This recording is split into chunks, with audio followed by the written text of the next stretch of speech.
आज हम unit number 4 के न्यूमेरिकल प्रॉब्लम सॉल्व करेंगे। बेसिकली हम 4 न्यूमेरिकल प्रॉब्लम सॉल्व करेंगे जो कि हैं तो बेसिक न्यूमेरिकल प्रॉब्लम्स, लेकिन वो इम्पोर्टेंट हैं आपके sessional examination point of view से भी और AKTU examination point of view से भी इम्पोर्टेंट हैं। 4 में से ये मान लीजिए कि एक क्वेश्चन तो आपका सेशनल एग्जाम में आएगा और एक क्वेश्चन आपका एकेटीयू एग्जाम में आएगा। तो 10 मार्क्स आपके आज पक्के हो जाएंगे इसमें। ठीक है। नाउ अच्छा, यूनिट नंबर 5 की अगर हम बात करें तो इसमें कोई न्यूमेरिकल नहीं है ना, ये आपको क्लियर होना चाहिए। आप भटक मत जाना कहीं, सिलेबस ध्यान रखना अपना। यूनिट 1 2 3 4 में न्यूमेरिकल्स हैं, यूनिट नंबर 5 में कोई भी न्यूमेरिकल नहीं है। ठीक है। तो एक बार मैं आपको सिलेबस भी अगर दिखा दूं तो देखो, ये हमारा सिलेबस है यूनिट नंबर 4 का। फर्स्ट वाला जो पार्ट है दैट इज मेजरमेंट में कुछ बेसिक न्यूमेरिकल प्रॉब्लम्स हैं, जैसे कि मेजरमेंट ऑफ प्रेशर की बात करेंगे तो एक न्यूमेरिकल मैंने यहाँ से लिया हुआ है, प्रेशर मेजरमेंट का एक न्यूमेरिकल यहाँ से मैंने लिया हुआ है। और जो 3 न्यूमेरिकल प्रॉब्लम्स है वो यहाँ से मैंने लिए हुए हैं, जो इसका ज्योमेट्रिक सिस्टम ऑफ ज्योमेट्रिक है, लिमिट फिट टॉलरेंस की हम बात करते हैं जिसमें। तो यहाँ से मैंने 3 न्यूमेरिकल प्रॉब्लम्स लिए हुए हैं। कंट्रोल सिस्टम का जो कॉन्सेप्ट है, open loop control system, close loop control system, यहाँ से कोई भी न्यूमेरिकल नहीं है। ठीक है। तो टोटल बेसिकली हमारे पास ये 4 न्यूमेरिकल प्रॉब्लम्स हैं।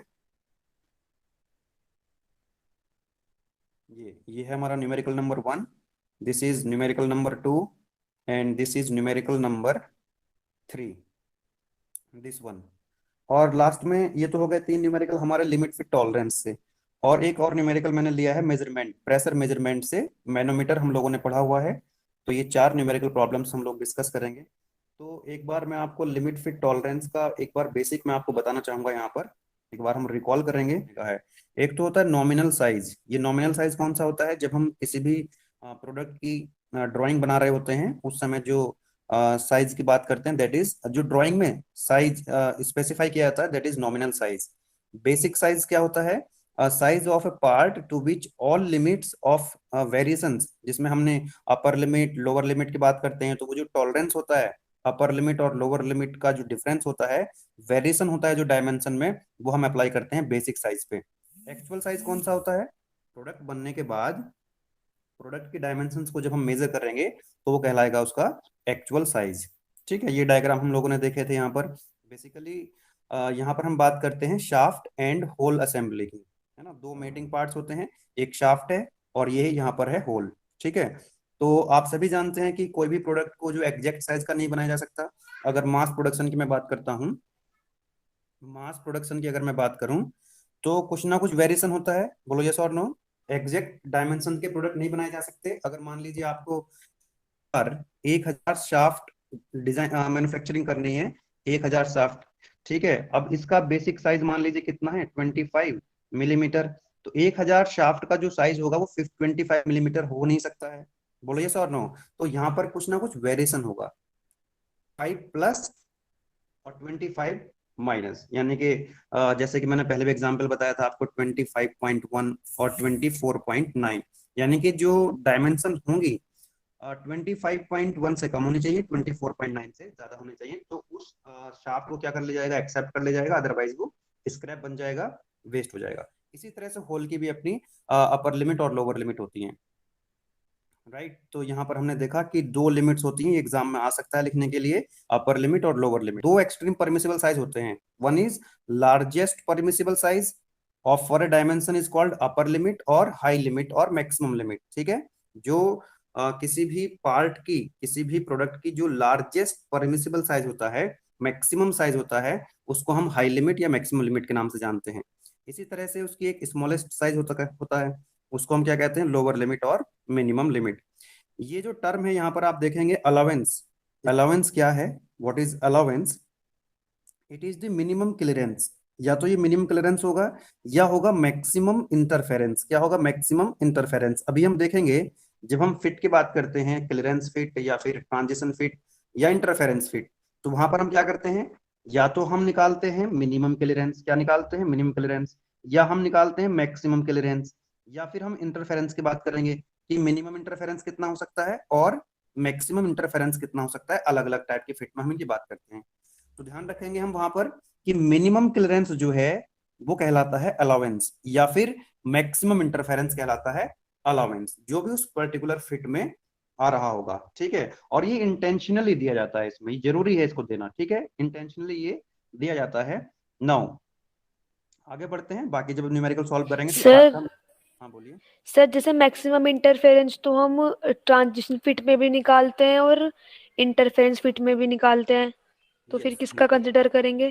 तो फिट एक ही होगी ना, या तो ट्रांजिशन फिट होगी या फिर वो इंटरफेरेंस फिट होगी। सर मतलब अच्छा फिट गिवन होगी इस क्वेश्चन में, यस फिर हमें पता लगाना डेफिनेटली, होगा। क्योंकि एक कोई भी अगर ओके मान सर। लीजिए शाफ्ट और असेंबली, शाफ्ट और होल की कोई असेंबली है, दो मेटिंग पार्ट्स हैं, तो डेफिनेटली वहां पर या तो वो ट्रांजिशन फिट रहेगी या फिर वो इंटरफेरेंस फिट रहेगी। क्लियर है।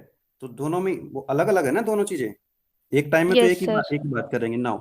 उसके बाद बच्चे हमने बात करी थी कि टॉलरेंस क्या होता है। ये कई बार न्यूमेरिकल में पूछा जाता है, आज भी हम देखेंगे इसको। क्या होता है tolerance? Difference between upper limit and lower limit. ठीक है, अपर लिमिट आपको पता है, लोअर लिमिट आपको पता है, दोनों का जो डिफरेंस होगा वो कहलाएगा टॉलरेंस। और ये हम कह सकते हैं कि वेरिएशन होता है डायमेंशन में। It is the maximum permissible variation in the dimension. अब मैंने आपको बताया था जो टॉलरेंस होती है, दैट में बी यूनिलेटरल और बायलेटरल। ये डायग्राम मैंने आपको दिखाए थे। यूनिलेटरल का मतलब क्या होता है कि जब both maximum limit and minimum limit either above और बिलो द बेसिक साइज। जैसे कि आप पहला एग्जांपल ये वाला है और दूसरा एग्जांपल ये वाला है। तो बेसिक साइज देखो कितना है, बेसिक साइज कितना है इसका, 25 मिलीमीटर है। ठीक है। और इसकी जो अपर लिमिट है कितनी आ जाएगी, देखो यहाँ पर इसमें दिखा रखा है 25.18 क्या आ जाएगी अपर लिमिट, और लोअर लिमिट कितनी आ जाएगी 25.1। Are you getting my point? ये बात समझ में आ रही है आपको? Yes sir. Upper limit, upper lower limit. तो आप यहाँ पर आप ध्यान से अगर देख रहे हैं इसको, तो अपर लिमिट और लोअर लिमिट, अपर लिमिट और लोअर लिमिट दोनों ही क्या हैं, 25 से ज्यादा हैं, बेसिक साइज से ज्यादा हैं। तो जब अपर लिमिट और लोअर लिमिट दोनों बेसिक साइज से ज्यादा होती हैं तो वो यूनिलेटरल टॉलरेंस कहलाती है। या फिर हम ये कह सकते हैं कि जो अपर निचले वाला जो एग्जांपल है इसमें अगर आप ध्यान से देख पा रहे हैं, तो इसकी जो अपर लिमिट और लोअर लिमिट है दोनों बेसिक साइज से क्या है, कम है। तो जब अपर लिमिट और लोअर लिमिट दोनों बेसिक साइज से कम होती है यूनिलेटरल कहलाती है। इनका टॉलरेंस हम निकाल सकते हैं दोनों ही केसेस में। अपर लिमिट और लोअर लिमिट का जो डिफरेंस होता है वो टॉलरेंस कहलाता है। इतना ही ध्यान रखना है, आप न्यूमेरिकल प्रॉब्लम्स आपके सॉल्व हो जाएंगे। एक एक और स्पेशल केस था यहाँ पर, अगर आप देख पा रहे हैं इसको देख। तो जब अपर लिमिट या लोअर लिमिट, अपर लिमिट या लोअर लिमिट बेसिक साइज के साथ कोइंसाइड कर जाती है, तो वो भी एक यूनिलेटरल का ही केस होता है। दूसरा अगर हम बात करें बायलेटरल, बायलेटरल में मतलब होगा कि जो अपर लिमिट तो बेसिक साइज से कम होगी और लोअर लिमिट बेसिक साइज से कम होगी। ठीक है, जैसे कि आप इस एग्जाम्पल में देख सकते हैं 25 प्लस माइनस 0.04। तो यहाँ पर देखेंगे आप, जो अपर लिमिट है वो बेसिक साइज से ज्यादा है और लोअर लिमिट बेसिक साइज से कम है, तो ऐसी लिमिट को हम क्या कहेंगे, बाइलेटरल लिमिट्स। ठीक है। नाउ फिट को हम जल्दी से देख लेते हैं 2 मिनट में। क्या होता है फिट? फिट की हम जब भी बात तब बात करते हैं जब दो पार्ट्स होते हैं, एक मेल मेंबर होता है एक और फीमेल मेंबर होता है। ठीक है, तो एक असेंबली बनती है। तो उसमें जो डिग्री ऑफ टाइटनेस है, डिग्री ऑफ टाइटनेस और डिग्री ऑफ लूजनेस को हम क्या कहते हैं, फिट कहते हैं। ठीक है, fit is the degree of tightness और degree of looseness between two mating parts. Now ये तीन तरह की हो सकती हैं, there are three types of fits. First one is clearance fit, second one is transition fit and the third one is interference fit. ये question important है। ठीक है, बहुत अच्छे से समझ लीजिए इसको, हालांकि ये रिवीजन चल रहा है, बहुत थोड़ा हम फास्ट करने की कोशिश कर रहे हैं। ऑलरेडी हमने इसको डिटेल में समझा हुआ है। क्लियरेंस फिट कब बनेगी? जब शाफ्ट की जब शाफ्ट की जो अपर लिमिट है, देखो ये जो है आप ये जो ऑरेंज कलर से आप देख रहे हैं ना, ये क्या है, शाफ्ट की टॉलरेंस है, और ये होल की टॉलरेंस है। तो जैसा कि आप इस डायग्राम में देख पा रहे हैं, यहाँ पर जो शाफ्ट है, शाफ्ट की अपर लिमिट ऑफ शाफ्ट क्या है, लेस देन है लोअर लिमिट ऑफ होल। यानी कि बीच में कुछ ना कुछ गैप हमेशा रहेगा। बोलो यस और नो, क्लियरेंस हमेशा दोनों के बीच में कुछ ना कुछ बना रहेगा। यस ये सर। बात समझ में आ रही है आपको?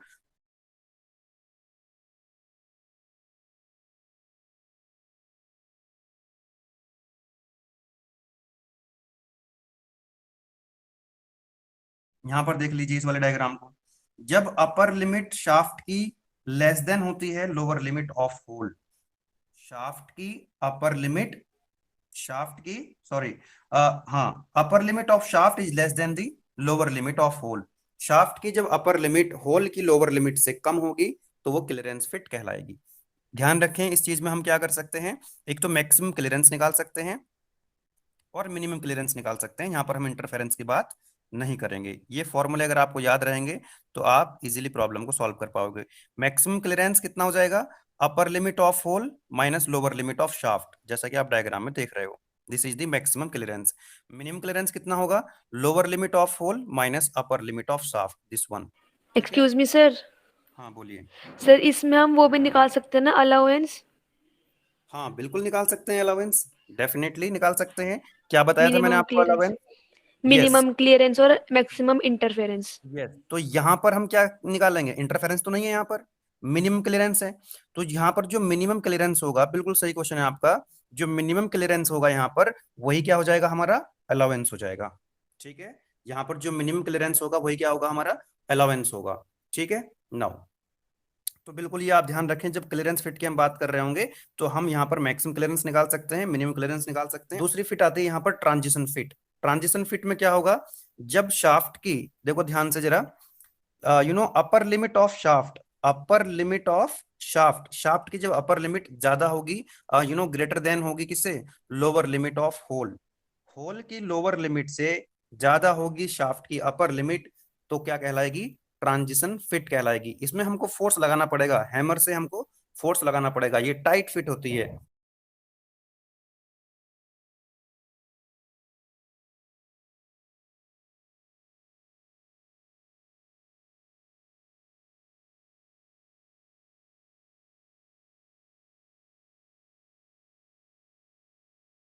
तो यहां पर हम क्या करेंगे, एक तो मैक्सिमम क्लियरेंस निकालेंगे, क्या निकालेंगे, मैक्सिमम क्लियरेंस निकालेंगे, और क्या निकाल सकते हैं हम, मैक्सिमम इंटरफेरेंस, दोनों फॉर्मूले आपके पास हैं। ठीक है, अब जैसे कि आप मुझे बताइए जरा, अलाउंस क्या हो जाएगा यहाँ पर, what is allowance? Maximum sir maximum interference. Exactly ये बातें हमको याद रखनी है, तभी हम प्रॉब्लम, इसकी जब मैं प्रॉब्लम सॉल्व कराऊंगा तो आपको बहुत इजी लगेंगी, लेकिन आप एग्जाम में बैठेंगे आपको कंफ्यूजन हो जाएगा, इसलिए आपको एक दिमाग में एक सेट कर लेनी है चीजें, है ना। ट्रांजिशन फिट में हम मिनिमम क्लियरेंस की बात नहीं करते, यहाँ पर हम मैक्सिमम इंटरफेरेंस की बात करते हैं और मैक्सिमम की बात करते हैं। और अलाउंस क्या होता है, या तो इधर मिनिमम क्लियरेंस और मैक्सिमम इंटरफेरेंस, तो यहाँ पर जो मैक्सिमम इंटरफेरेंस होगा वही क्या हो जाएगा, अलाउंस हो जाएगा, वही क्या हो जाएगा, अलाउंस हो जाएगा। एक लास्ट थर्ड वन है इंटरफेरेंस फिट। इंटरफेरेंस फिट में क्या होता है, ये जो शाफ्ट का और होल का जो टॉलरेंस जोन है, वो क्या कर जाते हैं, वो मतलब एक दूसरे को क्रॉस कर जाते हैं, एक दूसरे को क्रॉस कर जाते हैं। मतलब क्या हुआ कि अपर लिमिट ऑफ होल, जब होल की अपर लिमिट कम हो जाती है, लेस देन होती है लोअर लिमिट ऑफ शाफ्ट से, लोअर लिमिट ऑफ शाफ्ट से। रिपीट कर रहा हूं, upper limit of hole, hole की जो अपर लिमिट है वो क्या होगी, छोटी होगी, कम होगी लोअर लिमिट ऑफ शाफ्ट से। ठीक है, तो यहां पर हम क्या नहीं निकाल, कभी गैप बनेगा ही नहीं इनके बीच में, कभी क्लियरेंस होगा ही नहीं इनके बीच में, ये ओवरलैप कर जाती हैं, सॉरी क्रॉस कर जाते हैं दोनों के टॉलरेंस जोन। तो यहाँ पर हम क्या बात करेंगे, यहाँ पर हम बात करेंगे मैक्सिमम इंटरफेरेंस की और मिनिमम इंटरफेरेंस की। तो यहाँ पर क्या हो जाएगा अलाउंस, यहाँ पर अलाउंस क्या हो जाएगा बच्चे, मैक्सिमम मैक्सिमम, मैक्सिमम। इंटरफेरेंस। इतनी बात अगर आपको याद है तो डेफिनेटली आपका कोई भी क्वेश्चन रुकेगा नहीं। लेकिन ये आपको सुनने में और दिखने में भी आसान लग रहा होगा, चीजें तीन वैरायटी बहुत ज्यादा हैं, तो आपको एग्जाम में थोड़ा सा कंफ्यूजन हो सकता है, इसलिए पहले से आप इसको अपने हिसाब से चीजों को माइंड में सेट कर लें। नाउ चलिए क्वेश्चन नंबर 1, बहुत जल्दी से आप बता देंगे इसको, कुछ मुश्किल नहीं है, जस्ट प्रैक्टिस के लिए मैंने ये सेशन रखा है। और ये जो क्वेश्चंस हैं, चारों क्वेश्चंस ये मॉडल पेपर में दिए हुए हैं, हो सकता है कि वैल्यू चेंज हो सकती है, हो सकता है कि सेम क्वेश्चन सेम डेटा के साथ आपको एग्जाम में देखने के लिए मिले, even in university exam, university exam में भी आपको सेम क्वेश्चंस मिल सकता है, इसमें कोई संदेह नहीं होना चाहिए आपको। ठीक है, चलिए सॉल्व करिए जरा इसको, कैलकुलेटर है आप लोगों के पास? Yes sir. Yes sir. चलिए, तो देखिए क्वेश्चन को जरा रीड करेंगे क्वेश्चन को। क्वेश्चन नंबर 1 क्या कह रहा है इस न्यूमेरिकल 1 में, सिंपल सा क्वेश्चन है, बेसिक क्वेश्चन है, ऐसे ही क्वेश्चंस आपको एग्जाम में देखने के लिए मिलने वाले हैं। नाउ देखो, कह रहा है कि for the following hole and shaft assembly, एक होल एंड शाफ्ट असेंबली आपको दे रखी है, डिटरमाइन, फर्स्ट वन पूछ रहा है आपसे hole and shaft tolerance, hole का टॉलरेंस बताना है, शाफ्ट का भी आपको टॉलरेंस बताना है, और आपको बताना है सेकंड पार्ट में कि ये कौन सी फिट है। ठीक है, तो ये तो होगी देखो यहाँ पर होल की डायमेंशंस, ठीक है। And this is the dimensions of shaft. Hole के लिए हम बेसिक साइज कितना हो जाएगा बच्चे? Basic size of hole 20. that is 20 millimeter, that is 20 millimeter, right? Now upper limit, step by step चलेंगे। Upper limit of hole, upper limit of hole कितना हो जाएगा?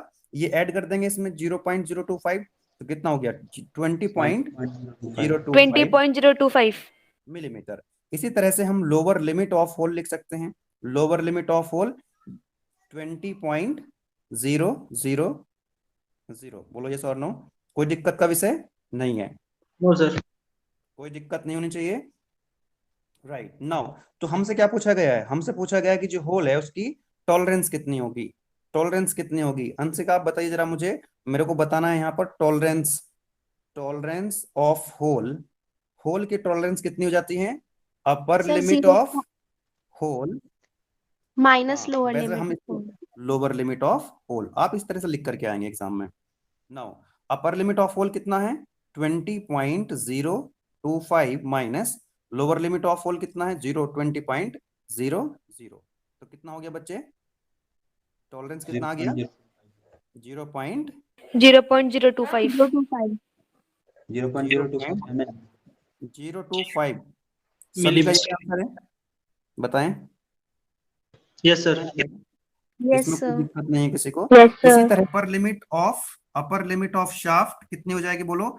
20 पॉइंट, यहाँ पर देखो 080 080। और लोअर लिमिट कितनी हो जाएगी? 20.005 20.080 लोअर लिमिट होगी इसकी। Lower limit of shaft is equal to 20.005।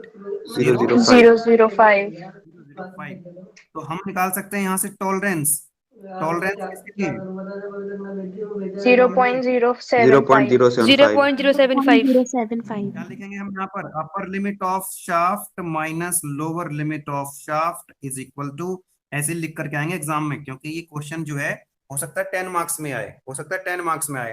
तो पूरा जो है एक स्टेप बाय स्टेप लिखेंगे। तो ये हो जाएगा 20.080 माइनस लोअर लिमिट 20.005। कितना आ गया आंसर बोलो? 0.075 0.075 मिलीमीटर। मिलीमीटर, ठीक है ना? मिलीमीटर यूनिट Yes, को sir. हम दिस इज व्हाट? मिलीमीटर। तो ये आपका आंसर मिल गया। तो ए पार्ट आपका इस तरह से क्या हो गया? कंप्लीट हो गया। सेकंड वाले पार्ट में क्या पूछ रहा था? पार्ट बी में क्या पूछा गया आपसे? Type of fit. आपको ये बताना है बच्चे कि टाइप ऑफ फिट कौन सी फिट है, ये हमको बताना होगा। Type of fit. तो आप यहाँ पर देखेंगे 3 तरह की फिट मैंने आपको बताई हैं। अगर आप देखो ट्रांजिशन फिट की अगर आप बात करें, ट्रांजिशन फिट को जरा ध्यान से देखो, मैंने क्या बताया था आपको? Transition fit.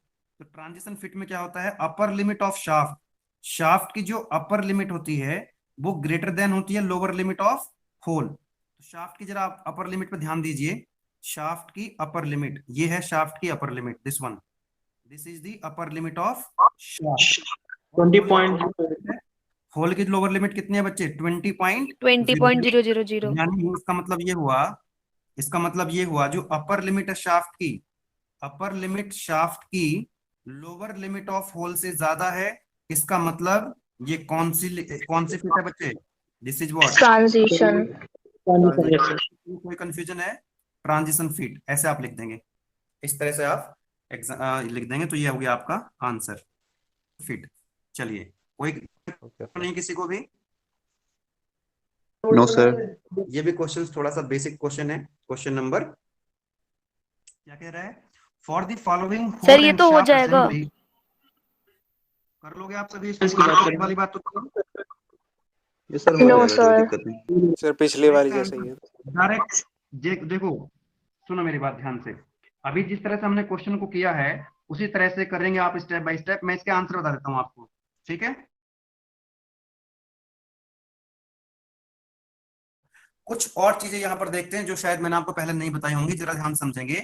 यहाँ पर एक जीरो लाइन की हम बात करने वाले हैं। Zero line, deviation, actual deviation, upper deviation and lower deviation. ये डायग्राम शायद आप लोगों ने पहले नहीं देखा होगा। जीरो लाइन क्या होती है समझते हैं। Zero line, it is a straight line corresponding to basic size. कौन सी है जीरो लाइन?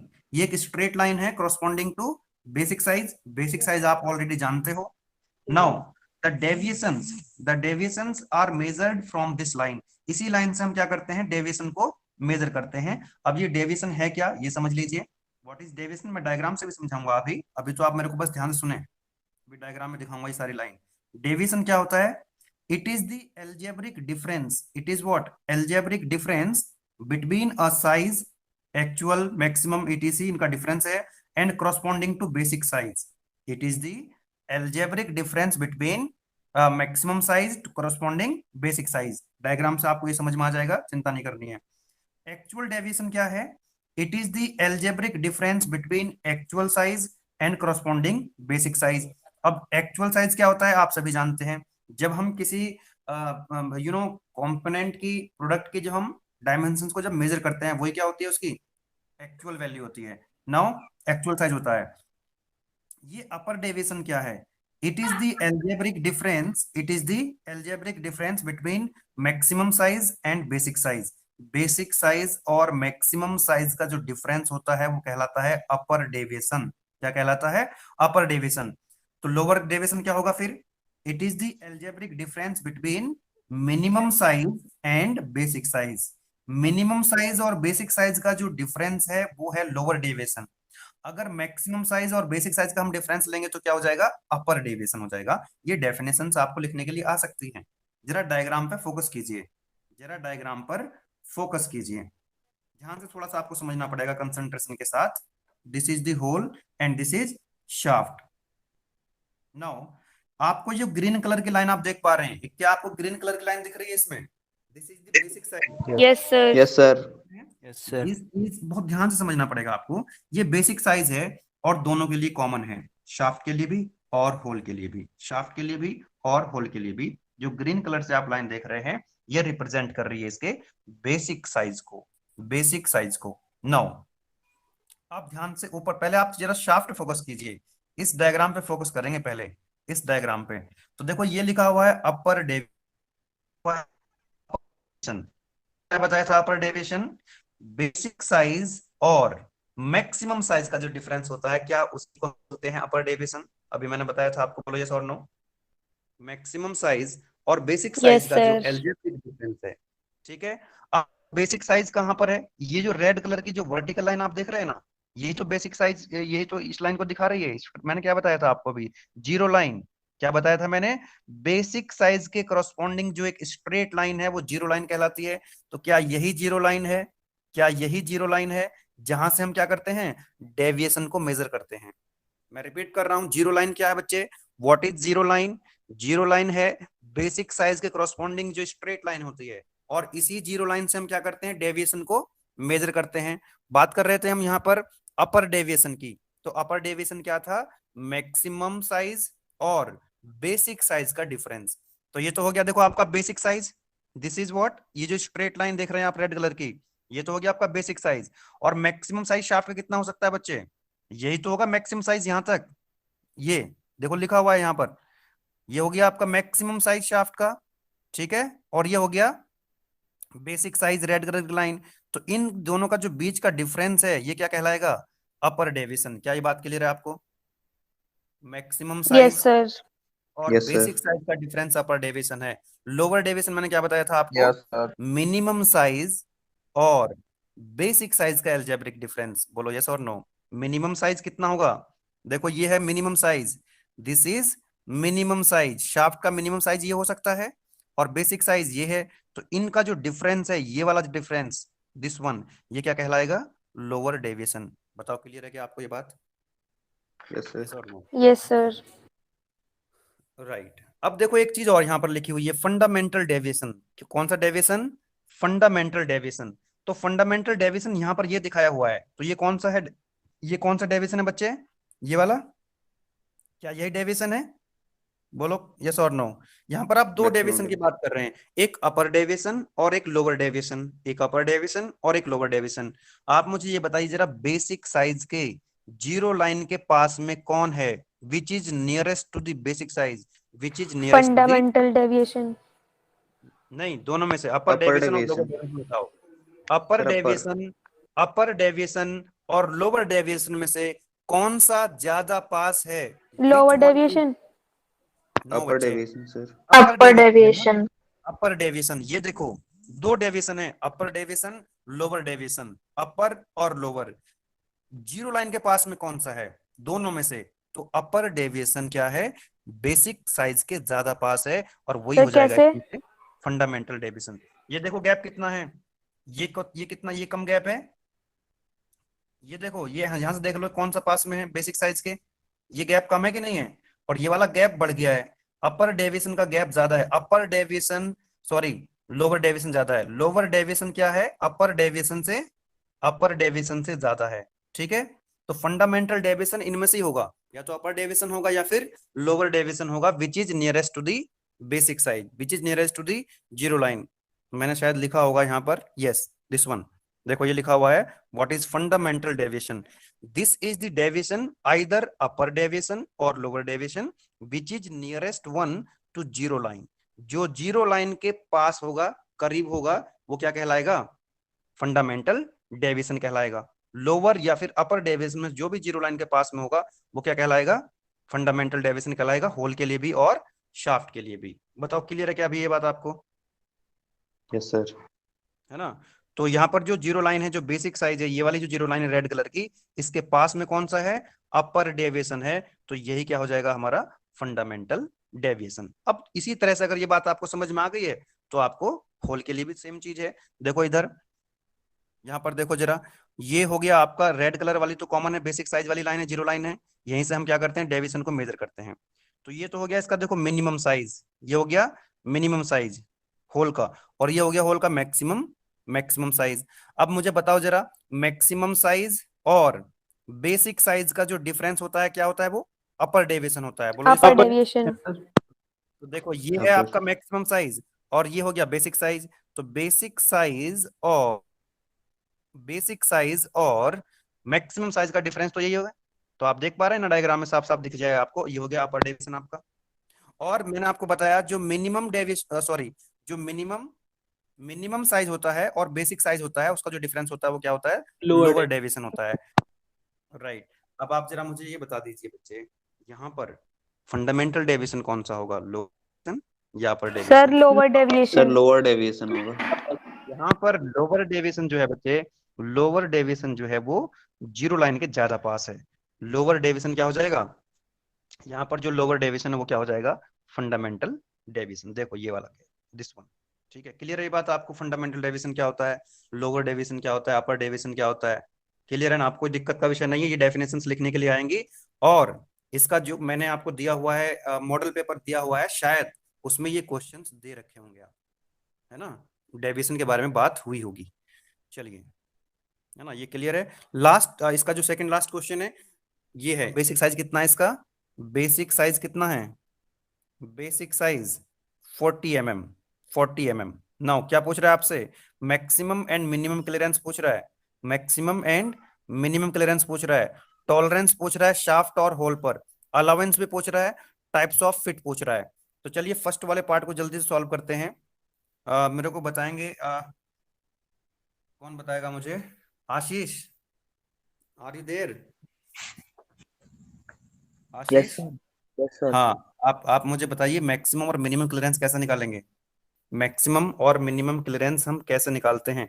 क्या शाफ्ट के लिए अलग होगा और होल के लिए अलग होगा? मैक्सिमम क्लियरेंस, अच्छा एक बात बताओ, जब मैक्सिमम क्लियरेंस से पूछ रहा है और मिनिमम क्लियरेंस से पूछ रहा है, तो आपको अब समझ में आ जाना चाहिए कि क्लियरेंस कौन सी फिट होगी, क्लियरेंस फिट होगी, बोलो यस और no? Yes sir. Yes sir. आप डायमेंशंस देख लीजिए, यहाँ पर डायमेंशंस देख लीजिए, है ना। तो हमें इसमें देखेंगे जो होल की जो लोअर लिमिट है शाफ्ट की अपर लिमिट से ज्यादा है। अगर आप डायग्राम में देखेंगे, होल की लोअर लिमिट कितनी है 40, और अपर लिमिट इसकी शाफ्ट की अपर लिमिट तो 39 पॉइंट समथिंग आएगी। तो शाफ्ट 39.96। यस, होल की लोअर लिमिट शाफ्ट की अपर लिमिट से भी क्या है, ज्यादा है। इसका मतलब ये क्लियरेंस फिट है। ठीक है, अब क्लियरेंस फिट है तो डेफिनेटली हम मैक्सिमम क्लियरेंस निकाल सकते हैं और मिनिमम क्लियरेंस निकाल सकते हैं। तो आप मुझे बताएंगे आशीष, अब बताओ आप मुझे बच्चे, मैक्सिमम क्लियरेंस कैसे लिखूं मैं, upper limit of sir hole minus lower limit of shaft. Right. तो upper limit, Varnika, upper limit कितनी है होल की? यहाँ पर इसके सर केस में अपर लिमिट ऑफ होल है 40.021।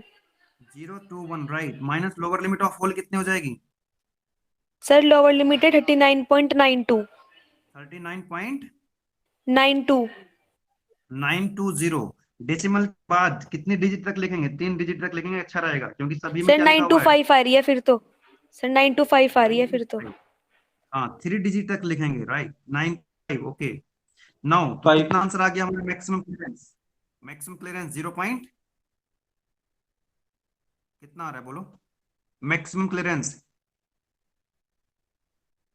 0.9 0.096. सर 0.096। एग्जैक्टली 0.096 0.096 आपका आ जाएगा। इसी तरह से हम क्या करेंगे, मिनिमम क्लियरेंस निकाल सकते हैं। आप मुझे बताएंगे Ashutosh Mishra, Ashutosh Lower limit of Prateek, hole minus upper limit of shaft. lower limit of hole minus upper limit of shaft. upper limit of shaft. Lower limit of Upper limit of lower limit shaft. of hole minus upper limit of shaft। Shaft. तो lower limit of hole कितना हो गया बोलो? Lower limit of hole 40.000 minus lower limit of shaft 39.96 exactly. अब आप मुझे 960. बताइए कितना आ सर गया इसकी value? 0.04। Yes now it is correct. 0.04 sir. 0.040 लिखोगे तो ज्यादा अच्छा लगेगा, क्योंकि जितने भी डायमेंशन डेसिमल हैं के बाद आप 3 डिजिट है सर। तीन डिजिट तक आपको दे रखी हैं, ठीक है ना? Okay, sir. तो ये आ गया आपका मिनिमम क्लियरेंस एमएम, ठीक है। तो ये आ गया आपका पहला आंसर। उसके बाद क्या पूछ रहा था आपसे? Tolerance on shaft and tolerance on hole. तो मैं डायरेक्ट लिख दे रहा हूं, आपको पता है टॉलरेंस कैसे निकालते हैं भाई। आपको मिल जाएगा upper limit of hole, upper limit of shaft, और lower limit of hole, lower limit of shaft. तो मैं डायरेक्ट लिख देता हूं यहाँ पर बी वाले पार्ट का आंसर। आप सॉल्व कर लेंगे? बोलो ये सर नो। यस सर कर सर लेंगे। होल का तो आ रहा है 0.021। यहाँ पर होल के लिए जो टॉलरेंस है वो कितना बताया आपने? 021. 0.021 mm। चेक कर लेना भाई इसको जरा एक बार। और शाफ्ट के लिए कितना आ रहा है वर्निका? सर 0.040। 0.040 okay, 0.040 mm. सभी का इतना आ रहा है टॉलरेंस शाफ्ट के लिए? चलिए Yes, sir. Yes sir. C वाला जो पार्ट है इसमें क्या पूछ रहा है आपसे? अलावेंस पूछ रहा है, अलावेंस। तो अलावेंस क्या हो जाएगा बच्चे यहाँ पर? Maximum sir clearance. Minimum clearance होता है ना, मिनिमम क्लियरेंस होता है sir. Minimum clearance. Minimum clearance. तो मिनिमम क्लियरेंस 0.040 आ चुका था आपका, 0.040। 040। ठीक है, तो ये आपका आंसर आ गया है ना। इसको कैलकुलेट करने की जरूरत नहीं, ऑलरेडी आपने इतना पता है आपको कि अलावेंस का मतलब क्या होता है, मिनिमम क्लियरेंस। ठीक है, जब आपको ये पता होगा कि अलावेंस को, जो अलावेंस होता है वो मिनिमम क्लियरेंस होता है, तभी ना आप इसका आंसर लिख पाओगे। चलिए इसके बाद जो लास्ट वाला पार्ट है इसमें तो कोई दिक्कत का विषय नहीं है। तो ये कौन सी फिट है?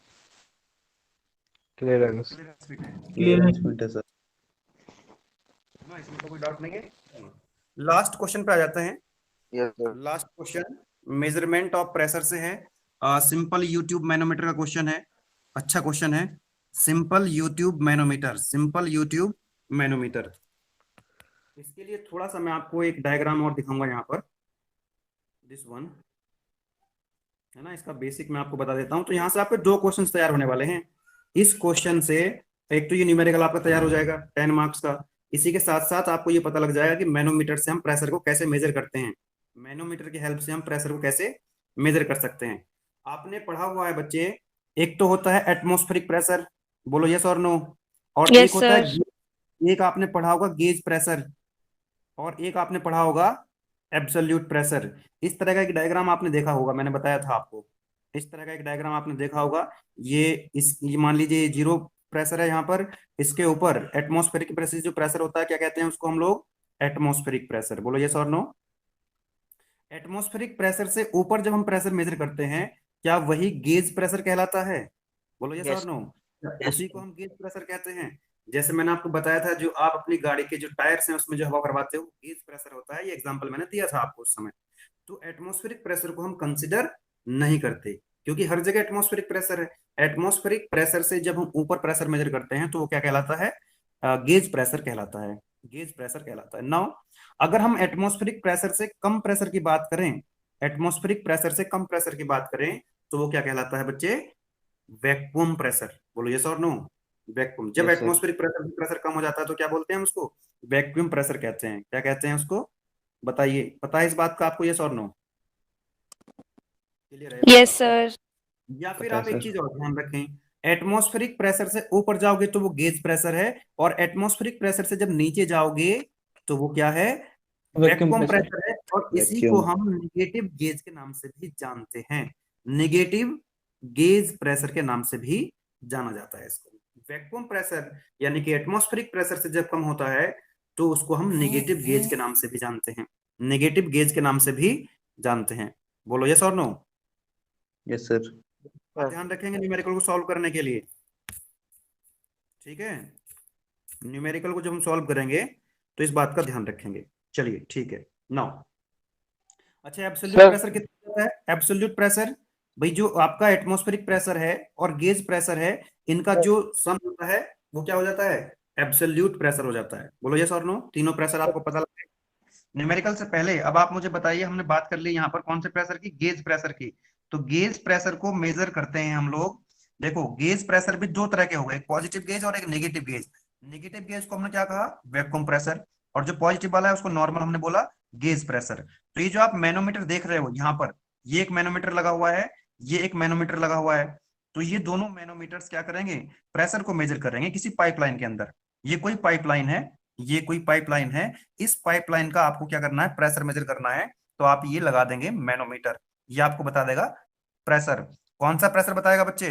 गेज प्रेशर बताएगा। तो पहली बात तो ये ध्यान रखें, जो मैनोमीटर होता है, manometer is used to measure the gauge pressure. कौन सा प्रेशर बताएगा आपको? ये गेज Gauge प्रेशर pressure. बताएगा।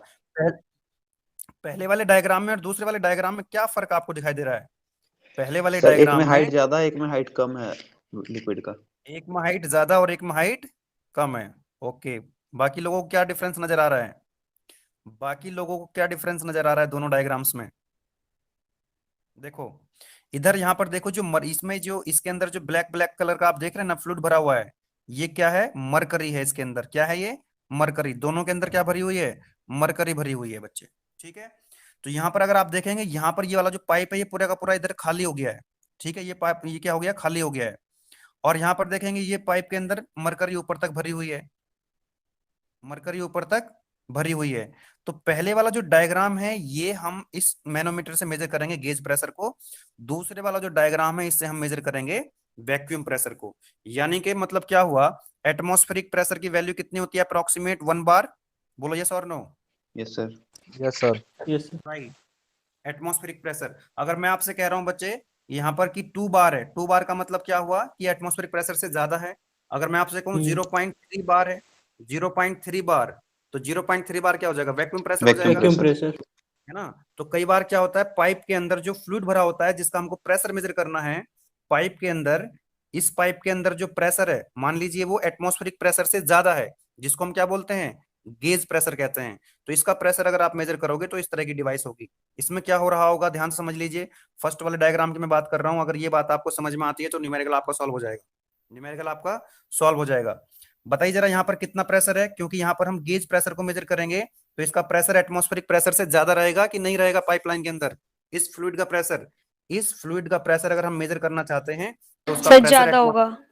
एटमॉस्फेरिक प्रेशर ज्यादा से होना ज्यादा चाहिए। होगा। राइट। और यहाँ पर जो पाइप है बच्चे ध्यान समझो, जो मैनोमीटर होता है, मैनोमीटर का एक एंड वहां पर हम कनेक्ट कर देते हैं जिस पाइपलाइन में, जिस पाइपलाइन के अंदर हमको क्या करना है? प्रेशर मेजर करना है। और इसका दूसरा एंड जो है वो एटमॉस्फेयर में ओपन होता है। तो यहाँ पर प्रेशर कौन सा हो जाएगा? क्या एटमॉस्फेरिक Atmospheric प्रेशर pressure. रहेगा? सभी जानते हैं जो फ्लूइड है, कोई भी फ्लूइड हो, फ्लूइड क्या होता है? हाई प्रेशर से, हाई प्रेशर से किस तरफ फ्लो होता है? लो लो प्रेशर प्रेशर की की तरफ। तरफ होता है।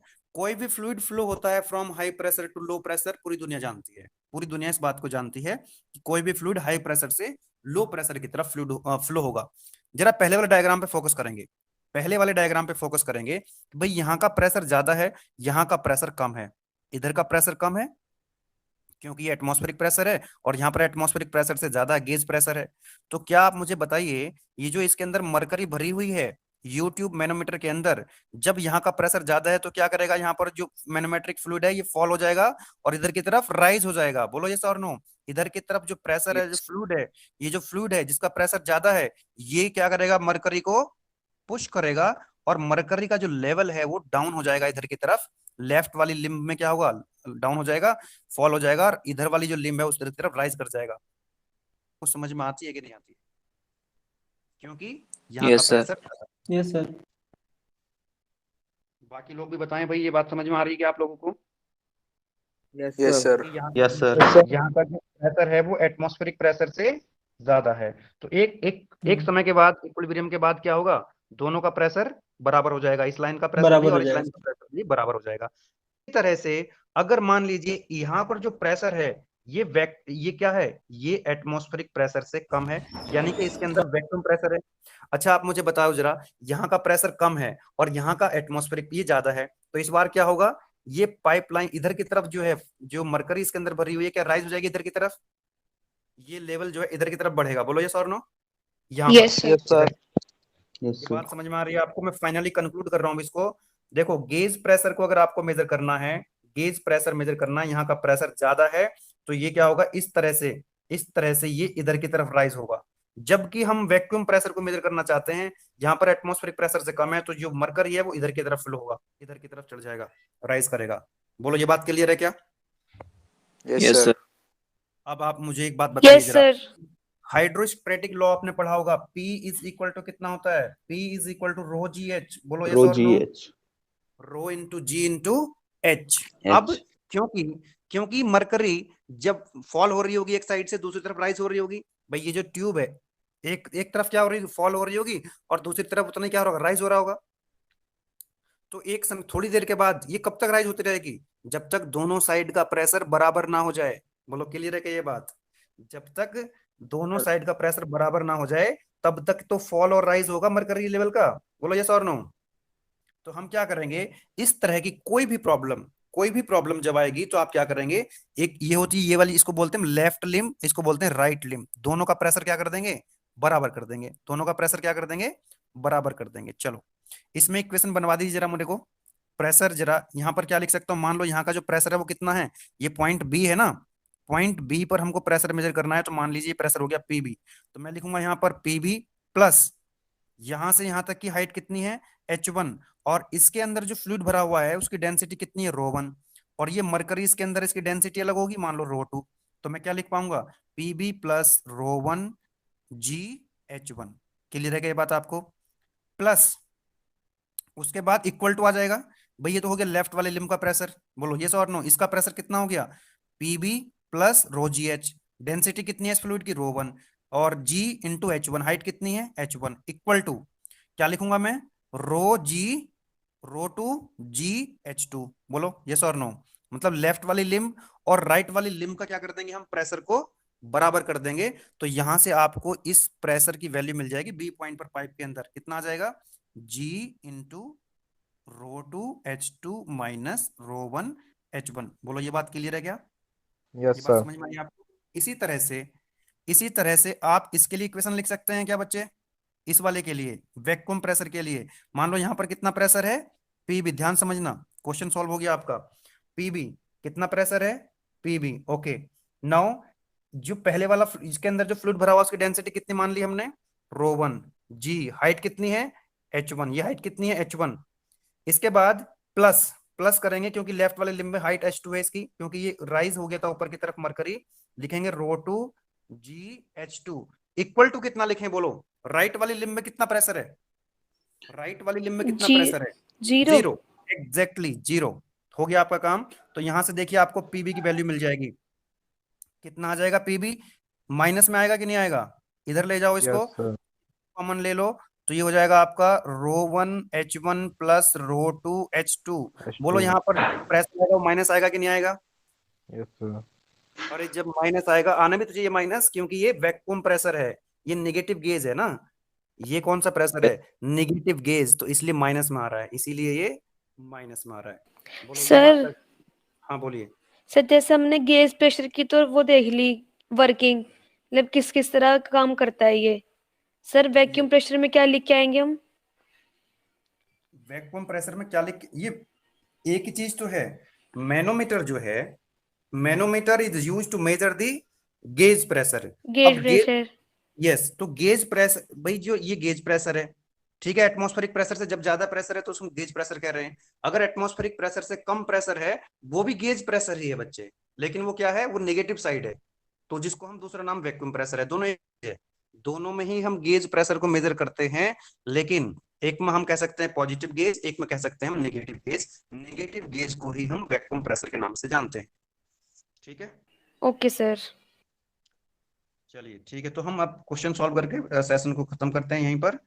क्वेश्चन सॉल्व कर लेते हैं जल्दी से। ये बात अगर आपको समझ में, ये बेसिक समझाना जरूरी था, इससे आपके क्या है कि एक तो मैनोमीटर में आपको पता लग गया कि मैनोमीटर का अपने आप में एक सेपरेट क्वेश्चन है, measurement of pressure with the help of manometer.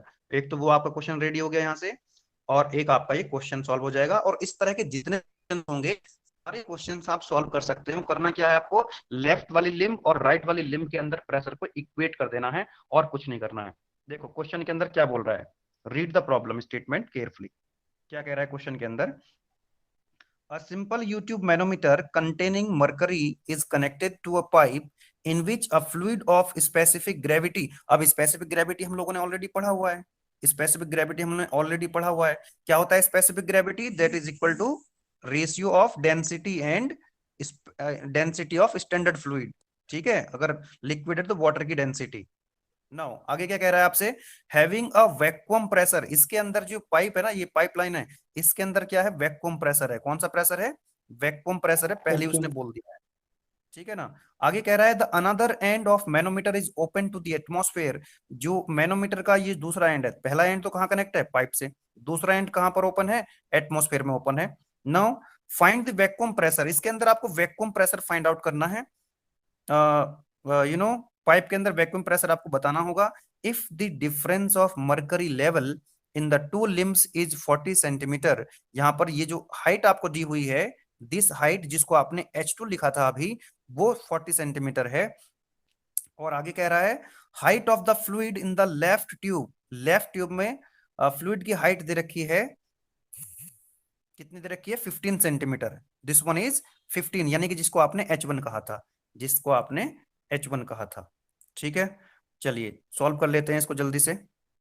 Now तो दोनों साइड का प्रेशर क्या कर देना है, इक्वेट कर देना है। लेफ्ट वाली लिम्ब और राइट वाली लिम्ब का प्रेशर इक्वेट कर देना है। मान लो ये जो प्रेशर है, इस प्रेशर को आप P लिख लीजिए।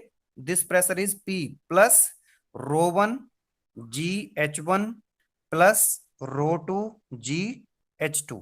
ठीक है, ये होगा आपका जो प्रेशर आएगा, कितना आ जाएगा, इधर जाकर के ये माइनस हो जाएगा और G कॉमन आ जाएगा। ये हो जाएगा आपको ρ1 H1 प्लस ρ2 H2। अब H1 H2 की वैल्यू तो आपको दे रखी है बच्चे, बोलो यस और नो। H1 कितना है, H1 कितना दिया हुआ है आपको, 15 सेंटीमीटर। 15 सेंटीमीटर का मतलब होता है 0.15 मीटर। इसी तरह से H2 की वैल्यू आपको दे रखी है 40 सेंटीमीटर। 40 सेंटीमीटर का मतलब है 0.40 मीटर। बोलो यस और नो, क्लियर है ये बात। Yes sir. भाई आपको मीटर में रखेंगे ना वैल्यू, गलत कर देंगे नहीं तो आप इसको सेंटीमीटर में रख के आ जाएंगे, आपका आंसर गलत आ जाएगा। इसको मीटर में रखेंगे। तो H1 का आपको पता लग गया वैल्यू, H2 की वैल्यू पता लग गई, G की वैल्यू आपको पता ही होती है 9.81। अब आपको ρ1 और ρ2 की वैल्यू चाहिए। तो ρ1 और ρ2 के लिए बच्चे आपको पता होना चाहिए स्पेसिफिक ग्रेविटी जो होती है S होता है density of fluid divided by density of standard fluid. बोलो यस और नो। तो यहाँ पर जो फ्लूइड है, आपने कहा कि भाई इसके अंदर जो फ्लूइड भरा हुआ है इसको बोल दो फ्लूइड 1, तो इसकी डेंसिटी हो जाएगी ρ1 और इसकी स्पेसिफिक ग्रेविटी कितनी हो जाएगी S1, और इसकी स्पेसिफिक ग्रेविटी आपको 0.8 दी हुई है, राइट। अब ये देखो मरकरी है, दूसरा फ्लूइड क्या है, मरकरी। मरकरी की डेंसिटी मान लो ρ2 और इसकी जो स्पेसिफिक ग्रेविटी मान लो S2। तो भाई मरकरी की तो स्पेसिफिक ग्रेविटी नहीं दे रखी है, तो आपको पता होनी चाहिए 13.6। ठीक है ना, तो मैं यहाँ लिख सकता हूँ S1 is equal to ρ1 divided by, अच्छा फ्लूइड की यहाँ पर मरकरी है और स्पेसिफिक ग्रेविटी 0.8 दे रखी है, तो यानी कि यहाँ पर जो फ्लूइड होगा वो लिक्विड होगा। तो लिक्विड के लिए स्टैंडर्ड फ्लूइड की डेंसिटी कितनी होती है, 1000। सब जानते हैं कि नहीं जानते। Yes sir. Yes sir. तो S1 की वैल्यू कितनी है, 0.8 is equal to ρ1 divided by 1000। तो मुझे बताइए जरा ρ1 की वैल्यू क्या 800 आ जाएगी क्या, यस किलोग्राम सर। पर मीटर क्यूब रो वन की Yes, वैल्यू sir, आपको 800. मिलेगी। इसी तरह से आपको पता होगा कि S2 हम लिख सकते हैं रो टू डिवाइडेड बाय 1000। तो यहां से आपको रो टू की वैल्यू मिल जाएगी, कितना हो जाएगा भाई, इसकी स्पेसिफिक ग्रेविटी कितनी होती है 13.6। 13. याद रखना आप मरकरी के लिए जो स्पेसिफिक ग्रेविटी है बच्चे वो होगी 13.6 इंटू 1000 कर दीजिए, तो आपको मिल जाएगी डेंसिटी ऑफ मरकरी। कितनी आ गया 13,600 13,600. किलोग्राम पर मीटर क्यूब। भैया मरकरी की डेंसिटी याद होनी चाहिए, जैसे वाटर की डेंसिटी होती है 1000 किलोग्राम पर मीटर क्यूब। तो 1000. स्पेसिफिक ग्रेविटी कितनी हो जाती है वाटर की 1, राइट। चलिए क्लियर है, इस तरह से आप रो वन और रो टू निकाल लेंगे। तो ये वैल्यू जरा पुट कर दीजिए, यहां पर ये वैल्यू पुट कर देंगे, -9.81। रो वन की वैल्यू कितनी आ गई 800 इंटू H1 की वैल्यू कितनी आ गई हमारी 0.15 मीटर में रखेंगे, प्लस रोटो की वैल्यू है कितनी 13600 इंटू H2 की वैल्यू कितनी है 0.40। इसको सॉल्व कर लीजिए तो ये मिल जाएगा आपको। प्रेशर माइनस में आ रहा होगा, माइनस में आना भी चाहिए क्योंकि ये वैक्यूम प्रेशर है बच्चे। कितना आ रहा है जल्दी से बता दीजिए, खत्म करते हैं सेशन को अभी। 23128। 23128 what is the unit, Newton पर मीटर स्क्वायर, न्यूटन पर मीटर स्क्वायर। सर हमने Right, इसको- 9.8 लिया है जी। हाँ ठीक है, कोई बाकी एक बार बाकी लोग भी कंफर्म कर लीजिए, यही आंसर आ रहा है क्या सभी का। मेरे पास अभी कैलकुलेटर नहीं है, बाकी लोग एक बार कंफर्म कर लीजिए। 2 लोगों का आंसर अगर सेम आ जाएगा, 3 लोगों का आंसर सेम आ जाएगा तो कंफर्म हो जाएगा बच्चे। जल्दी से बताएं, सेशन को बाइंड अप करते हैं फटाफट से। सर मेरा आ रहा है सर 54,488 पास्कल, हाँ मतलब जल्दी सर मेरा माइनस 54। माइनस सर सर मेरा भी यही आ रहा है 54। मेरा भी 54 आ रहा है। 54,488 54,500 बताओ 400 starting 54 54,543.6। Yes sir same. 6 Newton पर Yes, मीटर sir. स्क्वायर। इसको Yes, आप sir. अगर आप इसको न्यूटन पर सेंटीमीटर स्क्वायर में लिखोगे तो क्या करोगे, तो सेंटीमीटर स्क्वायर में कन्वर्ट कर दो जरा, तो कितना आ जाएगा माइनस के 5.4 आ जाएगा न्यूटन पर सेंटीमीटर स्क्वायर। बोलो यस और नो। Yes sir. यस, तो ये आपको आंसर आ गया। इस तरह से आप वैक्यूम प्रेशर निकाल सकते हैं, गेज प्रेशर निकाल सकते हैं। बताइए क्लियर है आपको ये बात, कोई Yes, डाउट sir. तो नहीं है इस क्वेश्चन में। No sir. No sir. तो मेरे ख्याल से 40 मिनट में सोच रहा था 40 मिनट से ज्यादा हो गई है ना, तो यस सर 1 घंटा हो गया। हाँ 1 घंटा हो गया। 7 से 8 बजे के लिए मैंने बोला था, तो पूरा ही समय लग गया। चलिए ठीक है, आप इन क्वेश्चंस को, मैं ये PDF आपको भेज दूंगा, आप एक बार देख लीजिएगा। इंपॉर्टेंट क्वेश्चंस हैं, इंपॉर्टेंट क्वेश्चंस हैं। डाउट हो तो सर कॉल कर सकते हैं आपको सर। हाँ कॉल कर सकते हैं, आज तो मत करना, ठीक है, कल कर लेना। ठीक है सर। सर एक सर क्वेश्चन पर था। कल तो एग्जाम ही है सर। हाँ परसों कर लेना, ठीक है। चलो मैं अभी जा रहा हूँ, मेरी सर कॉल आ रही है। सर एक क्वेश्चन था सर। सर बोलो जल्दी बोलो सर एकदम। ये रिटेस्ट क्या है, मतलब कैसा हम किस चीज का रिटेस्ट होगा? ये सारी चीजें मेरे को कॉल कर लेना आप। आपका C11 वालों के क्वेश्चंस हैं, C11 वालों का यस कल सर। पेपर नहीं है, कल मेरे को ठीक कॉल है कर लेना। ठीक है sir, bye sir. Bye sir. Sir, good night, sir. Sir बेटा सभी, थैंक यू।